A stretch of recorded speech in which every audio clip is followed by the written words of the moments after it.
Hi there, I'm Christopher Dunn again. This is HandmadeInVermont.com, and today we're talking about the Hubbardton Forge Ellipse 3-light interior wall sconce. This is the 2075-23. It's an awesome fixture. So a couple quick things. So this is reversible. You can use this with the glass pointing down, which a lot of people do. That's going to put a lot of task lighting onto your hands if you're using this in a bathroom.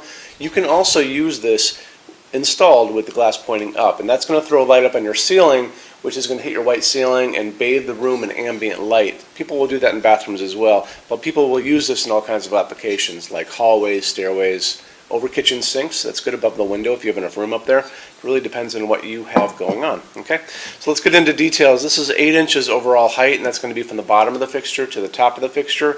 25.5 inches wide. Has a projection from the wall of 6.4 inches out. Backplate 13.4 by 4.5, and the distance, the mounting height from the bottom of the fixture to the middle of your electrical outlet box is coming in at 5.6 inches. I want to show you more details about that, and how we do that right now is we're going to look at the install sheets. These are the papers that are going to be in the box when you get this, and how we look at those right now is we're going to look over on the right hand side of your screen, midway down. There's going to be a link. It's going to say click here for installations instructions PDF. So click on that and open it up for me. That is going to show you a lot of great information that you can't see in a photograph, really. It's going to show you a full parts list. It's going to show you, including that part of the parts, is it's going to show you that this tool, which helps you put the glass on, is going to be in the box. We'll get into that in a bit.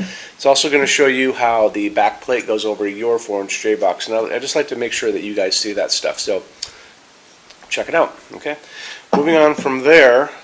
So this is going to be using Hubbardton Forge's opal glass, and I have a piece of it right here. So if you're not familiar with Hubbardton Forge's glass, it's all handmade, all hand blown, and a lot of people think, oh, it's just a piece of white glass. It is well beyond a piece of white glass, so I'm going to walk you through the details on that. So when you look at it to begin with, you're going to notice there are actually layers of glass here. So how they do this is they blow a clear piece of glass first, then they come back in and they blow a white piece of glass in the middle of it, so that's where your layers come from. After that, they come back and they sandblast the whole thing, and it's going to give you this milky white, semi-transparent, it's actually opaque, you're not going to see the bulbs, but it's going to be this milky white, kind of glowing, soft white. It's a really beautiful piece of glass, and that's the beauty of Hubbardton Forge, is they really pay attention to the little tiny details that most people are going to miss, but they all add up to an amazing piece. Okay, so we're going to talk about what's inside of this, and then we're going to talk about how to put the glass on the fixture in a second. You're going to notice it's going to ship with this. This is a medium base socket. And that medium base socket's going to let you go up to 60 watts for an incandescent. This is a A19. I'm going to show you what an A15 is too, because these are two bulbs sizes that can fit into this. This one's an LED, this is an incandescent. This is an LED, which can also go into this, and we're going to kind of sort this all out right now. So your max is going to be the heat generated by this for an incandescent, okay? So we'll put this aside for a second. When you get into LEDs, it's really going to come down to the size of the bulb getting into the glass, because these don't generate heat and they barely draw any electricity. We know the little guy is going to get in there without a problem, and I use that a lot, but I also have this in our showroom, and I use this a lot too. It will fit fine. You'll notice this is probably a little over 3 inches, and this is a little less than that, so this is going to be in there fine too. Okay, so that said, these can come up to, well, I know they come in 60 watt equivalents out in the world. They come in 75s, and I also know if you really look hard, you can find them up to 100 watt equivalent. You'll probably have to do some due diligence on the internet to do that.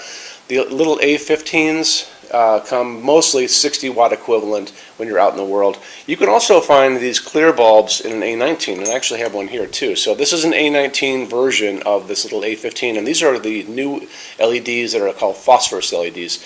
So in other words, you can use all kinds of LEDs in this. The only limit to that is can they fit in the glass. So you guys can go to town, okay? The one you're not going to be able to get in there is called an A21, and you can see how big that is compared to the other guys, okay? And this is a monster. These are usually like 150 to 200 watt equivalents. Oops, now you know. Okay, so moving on from there, let's talk about how to put the glass on the fixture. It's going to come with this tool, like I talked about a minute ago. This is the retaining ring, and I'm going to show you how this goes over the socket. It's a threaded porcelain socket, so it's going to go over it just like that, really easily. You're going to take the retaining tool, which has a flared end. Actually, this is the flared end I want to use, and it accepts this without a problem. See how that just pops right in there? And you're basically just going to put the glass on it, and you're just going to use the tool as a proxy for your hand, and you're going to just gently screw the retaining ring over the socket, righty-tighty, lefty-loosey. You guys know that. And then when you're done, the ring will be on, the glass will be on your fixture, and you're good to go. Okay? So after that, why don't we talk about metal finishes, and how we're going to do that is I'm going to take you to our metal finishes help guide. And how we're going to do that is you're going to be on our site, you're going to look on the left-hand side of the screen, you're going to see all those red tabs, and you're going to notice one says Finishes Help Guide. So open that, well, actually, don't open that up until you're done with this video, but when you're done with this video, go over there and click that and open it up for me. You're going to see a video at the top of that page of me talking to you guys about the differences in Hubbardton forged finishes, how they look on different types of forging. I'm going to be referencing a color chart, and that's going to be just below the video screen, so scroll down a little bit, you'll see that there. Those are all the Hubbardton forged metal finishes you can order this fixture in. You'll notice some have the letter A on them, some have the letter B on them. There's a range of variants that can sometimes be on fixtures. I will talk about that in the video, so it's important to watch the video, use that chart. When you're done with all that, come back down to the chart, and you can click on any of those pictures. If you want to see a bunch of Hubbardton forged stuff in dark smoke, click on dark smoke. Want to see it in vintage platinum, a bunch of stuff there, click on that. This is a great way for you to kind of bring a showroom into your home and see a lot of things from Hubbardton Forge in different finishes. Best opportunity you have. Okay, so after that, why don't we talk about our showroom. Our showroom in Vermont has over 350 Hubbardton Forge fixtures spread across 2 floors. We have a what's on display page on our website. It's back in the red tabs. There's a lot of good info over there, so check that stuff out. That we are adding to that thing all the time. So we'll probably have more than 350 at this point, and there's probably stuff in the showroom that's not even on there yet. Our showroom is open every day except Sunday from 11 to 6, and we have a clearance center. So clearance center stuff is 75% off MSRP. It's returns, discontinued things, and showroom samples. Amazing deal for you. If you are going to come visit our showroom, do me a favor.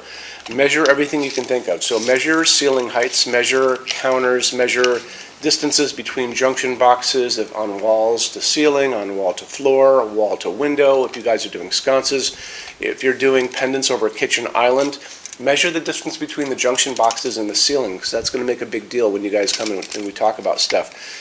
Measure widths of dining tables. I want to know about that kind of thing. And then if you have an iPad or some tablet laying around, take pictures of everything and then bring that with you, and we can kind of scroll through the pictures together and see exactly what you guys are doing, and I can help you with your choices, okay? Also bring a big SUV, a good size SUV, because the boxes for clearance things tend to have been they're packed for shipping, and those boxes tend to be a little on the bigger side, okay?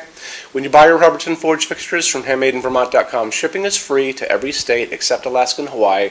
There's no tax if you ship out of the state of Vermont, and we're the only dealer with 90-day returns and no restocking fees. No one else does that. Some larger items and custom things are non-returnable. We will always tell you on the page if that is the case, so just take notice of those kind of things. We also offer a rush program.